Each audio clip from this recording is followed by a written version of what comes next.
아일랜드 소설가인 조너선 스위프트는 이런 말을 남겼습니다. 누구나 오래 살기를 바란다. 그러나 누구를 막론하고 나이는 먹기 싫어한다. 그리고 독일의 고전주의 성향 작가이자 철학자이며 과학자인 괴테는 이런 말을 남겼습니다. 나이를 먹는다는 것은 이미 새로운 일이 시작되었다는 뜻이다. 우리 현대인들은 일을 많이 합니다. 우리 시니어분들은 더 열심히 하셨죠. 정말 고생 많으셨습니다. 감사합니다. 그런데 100세 시대라고 하는 요즘의 50세는 아직 일할 나이입니다. 옛날에나 60이면 할아버지 할머니였죠. 지금은 할아버지 할머니라고 부르기엔 너무 젊습니다. 건강하고 능력도 있습니다. 각자 속해 있는 조직에서도 책임자의 역할을 하고 있는 경우가 많습니다. 그런데 회사에서 일하고 난 뒤 지친 몸을 이끌고 퇴근할 때면 미래에 대한 불안감이 드는 것은 어쩔 수가 없습니다. 여자분들의 경우는 심리적 박탈감이 더 클 수 있습니다.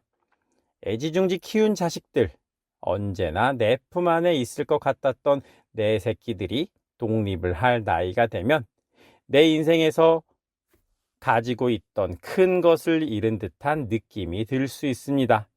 또한 갱년기가 되면 신체적, 정신적 큰 변화가 올 수 있습니다. 이때 느껴지는 쓸쓸함은 막을 수 없습니다. 떨쳐버리기가 쉽지 않습니다.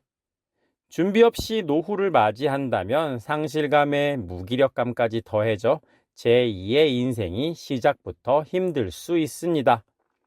공허함에서 벗어나 새로운 목표를 찾아야 인생의 동력이 생깁니다. 에너지가 있어야 앞으로 나아갈 수 있는 자동차처럼 인생도 사람도 마찬가지인 것이죠. 과연 내가 좋아하는 것, 하고 싶은 것은 무엇인가에 대한 고민이 필요한 시점입니다. 새로운 인생의 시작을 어떻게 할 것인가 준비를 해야 합니다. 우리 시니어분들이 지금까지는 가족 부양이라는 의무감에 일을 했다면 제2의 인생은 내 자신을 위해 내가 즐겁게 할 수 있는 일을 찾아야 합니다. 만약 30년 동안 주 5일 하루 8시간 일을 했다면 57,600시간 일을 한 것입니다. 물론 사람에 따라 다를 수 있고 시대에 따라 근무 시간이나 여건이 다를 수 있습니다. 이것은 예를 들기 위한 산술적 계산일 뿐이란 것을 알아주세요. 설명을 이어가겠습니다. 은퇴 후에 아무 일도 하지 않는다면 시간이 얼마나 될 것 같으세요? 일상적인 소비 시간을 제외하고 하루 12시간씩 30년입니다. 그럼 총 86,400시간입니다. 앞에서 일한 시간이 얼마라고 했는지 기억하십니까? 약 5만 시간입니다. 그런데 남은 시간은 8만 시간입니다. 평생 일한 시간보다 앞으로 보낼 여유 시간이 더 깁니다. 그렇기 때문에 철저한 준비가 필요합니다. 누구나 오래 살기를 바랍니다. 그런데 어떻게 살면서 오래 살기를 바라시나요? 나이는 먹기 싫은데 먹는 것은 자연의 이치이자 섭리입니다. 그 누구도 이를 거스를 수 없습니다. 나이를 먹는 것에는 역행자가 있을 수 없습니다.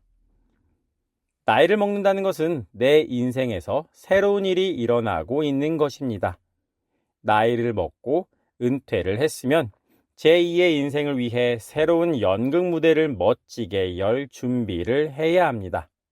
그렇다면 멋진 제 인생 위해 어떻게 해야 할지 3가지로 정리해 드리겠습니다.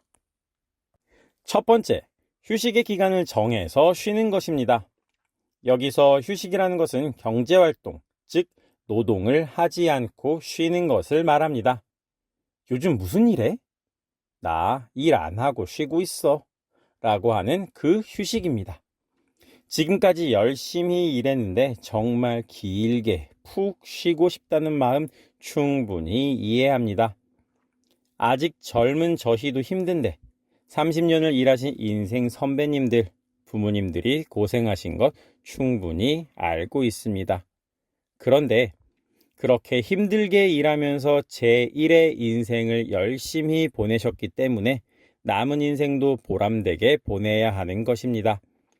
축구를 할 때 전반전에는 열심히 뛰었으니까 후반전에는 쉬엄쉬엄 한다고 생각해 보겠습니다. 그럼 경기 결과는 어떻게 될까요? 전반전에 이기고 있던 점수가 후반전에 뒤집어지지 않을까요? 이처럼 은퇴 이후의 삶이 실패한다면 앞의 인생도 아깝게 되는 것입니다. 쉬어야 하는 시점이 온다면 그때는 배우자나 가족, 친구 등 주변 사람에게 말을 해야 합니다. 내가 언제까지 쉬겠노라고 말입니다. 후에 쉬겠다고 정한 시점이 되면 다시 움직일 수 있게끔 보조장치를 만들어 놓는 것입니다. 이를 공언하기라고 하는데요. 인간은 사회적 동물이기 때문에 주변 사람을 의식합니다. 내가 주변에 내뱉은 말이 있기 때문에 이를 지키려고 노력하는 것이지요. 생각해 보겠습니다. 주변인들에게 나 2개월 동안만 푹 쉴 거야. 그리고 그 뒤엔 일을 찾아서 할 거야. 라고 말을 한다면 그렇지 않았을 때와 어떻게 다를까요? 기간을 정해서 공언하기를 하는 것과 하지 않는 것에는 큰 차이가 있습니다. 정하게 된다면 무의식의 압박이 있게 되고 정하지 않고 있으면 언제까지 무기력함에 눌려 있을지 그 끝은 아무도 모릅니다. 그렇다면 제대로 된 휴식의 시간에는 무엇을 하면 좋을까요? 종교가 있는 사람은 종교와 관련된 세계 여행을 떠나도 좋고, 없는 사람은 평소 가고 싶었던 곳으로 여행을 가보는 것을 추천합니다. 제2의 인생을 위한 준비기간, 즉 휴식기 동안은 그 전의 삶과는 다르게 살아보는 것도 좋겠습니다. 그래야 새로운 인생이 될 테니까요. 바뀐 삶을 향한 전환기가 될 테니까요. 가족과 떨어져서 혼자 지내는 것도 괜찮습니다. 평생 함께 있으면서 가족의 희생을 당연하게 여겼을지도 모릅니다. 떨어져 있다 보면 서로의 소중함을 느낄 수도 있을 테죠.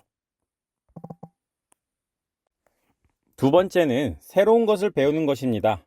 일본의 에도 시대 사람들은 노후를 기대하면서 살았다고 합니다. 평생 일군 가업을 후손들에게 물려주고 자신들은 그것에서 벗어나 편안한 노후를 보내는 것이죠.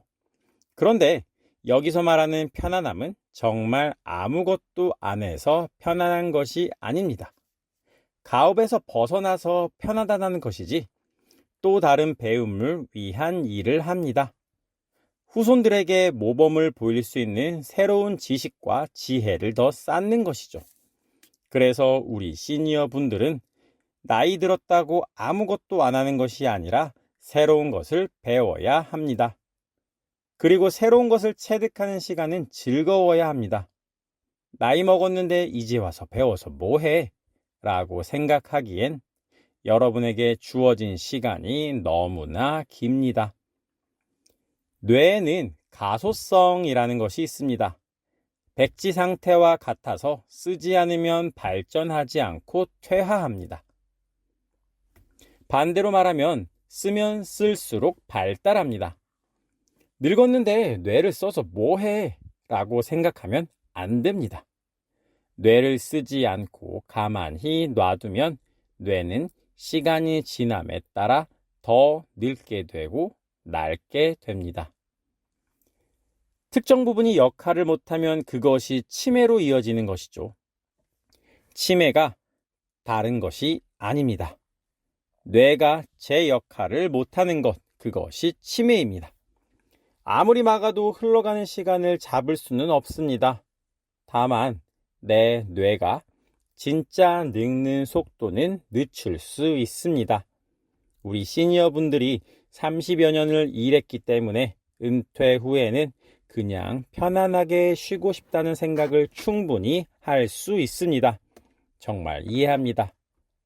그런데 나는 당분간 쉴래. 너무 힘들었어. 언젠가는 무언가를 하겠지. 라고 생각을 하고 그 시간이 길어지면 길어질수록 내 뇌는 더욱 퇴보하게 되는 것입니다. 아무것도 하지 않으면 무기력감, 허무함이 내 몸을 감싸게 됩니다. 내 몸과 정신을 파괴하게 됩니다. 마치 햇빛을 보지 못해 시든 꽃처럼 축 늘어지게 되는 것이죠. 우울증과 치매가 오는 최악의 상황이 될 수도 있습니다. 이런 식으로 오래 사는 것을 원하시는 것은 아니지 않나요? 그래서 새로운 것을 배우려고 노력하셔야 합니다. 그래야 뇌가 말랑해지거나 덜 딱딱해집니다. 배드민턴은 어떠냐고 물으면 무릎이 아프다고 합니다. 체스는 어떠냐고 하면 규칙을 모른다고 합니다. 독서는 어떠냐고 하면 눈이 침침해서 읽을 수 없다고 합니다. 부정적인 생각이 정신을 지배하고 있는 것이죠. 젊다는 것은 어떤 대상에 대한 열정이 있다는 것입니다. 반대로 늙었다는 것은 무언가를 하려는 힘과 의지가 부족하다는 것입니다. 나이 먹는 것을 거부할 수는 없지만 늙지 않게 살 수 있습니다.